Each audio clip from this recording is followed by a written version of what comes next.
시청자 여러분 안녕하십니까? AI 뉴스 경인입니다. 첫 번째 소식입니다. 재외동포재단이 재외동포청 소재지로 서울이 적합하다는 재외동포 여론조사 결과를 발표하자 인천시가 즉각 반박하고 나섰습니다. 인천시는 공식 입장을 통해 재외동포재단이 공표한 여론조사 결과는 732만 재외동포의 의견이 충분히 반영된 대표성 있는 조사 결과로 인정할 수 없다고 주장했는데요.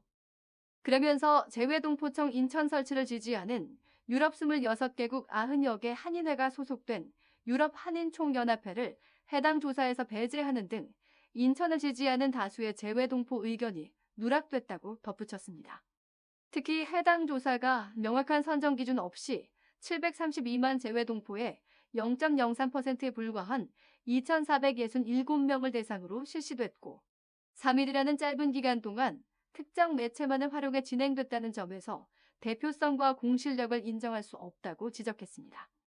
앞서 재외동포재단은 지난 20일부터 SNS를 통해 한인회 등 2,467명을 대상으로 한 여론조사에서 전체 응답자의 70%가 서울을 14%가 인천을 선택했다고 발표했습니다.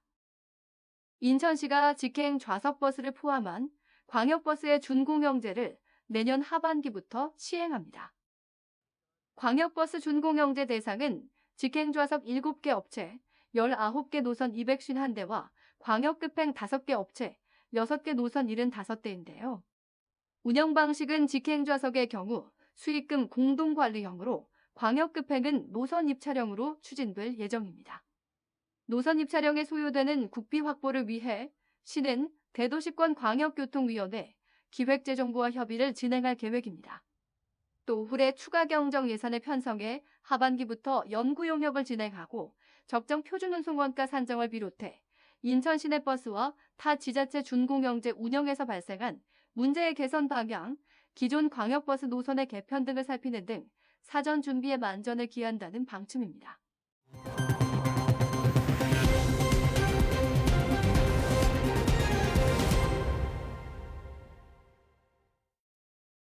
인천시가 4월 8일부터 캠프마켓 공원 조성 방향에 대한 시민들의 의견을 듣는 수개 경청회를 재개합니다. 인천시는 앞서 지난 12월에 캠프마켓 주변 동지역에서 첫 번째 수개 경청회를 열고 주민들 의견을 청취한 바 있습니다. 당시 논의 결과를 토대로 마련한 개선 방안과 그동안 진전된 공원 조성 계획 등을 이번 수개 경청회에서 설명할 계획입니다. 인천시는 캠프마켓 주변 6개 동, 주민 6개 그룹과 나머지 16개 동, 1개 광역 그룹으로 나눠 시민들의 생각을 청취할 계획입니다. 일본 정보통신기술 ICT 기업 4곳이 최근 스마트시티를 견학하기 위해 부천을 방문했습니다. 부천시는 일본 방문단을 교통정보센터에 초대해 공유 경제 플랫폼인 스마트시티패스와 인공지능 기반의 보행자 횡단 알림, 실시간 교통 정보 수집 등 주요 시스템을 소개했습니다. 이번 방문은 지난해 열린 바르셀로나 스마트시티 엑스포 월드 콩그레스 등에서 부천 전시관을 눈여겨본 일본 기업들의 요청으로 성사됐습니다. 방문단에는 일본 통신사인 넥스트 모드, 니폰 텔레메티큐 등 4개 기업의 최고 경영자도 포함됐습니다.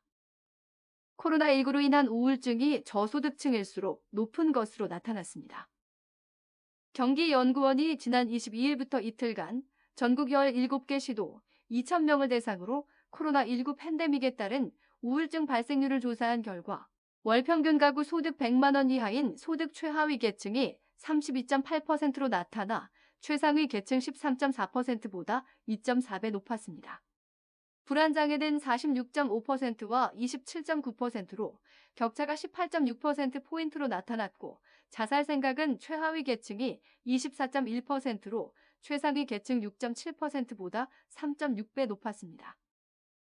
AI 뉴스 경인을 마칩니다. 시청해주신 여러분 고맙습니다.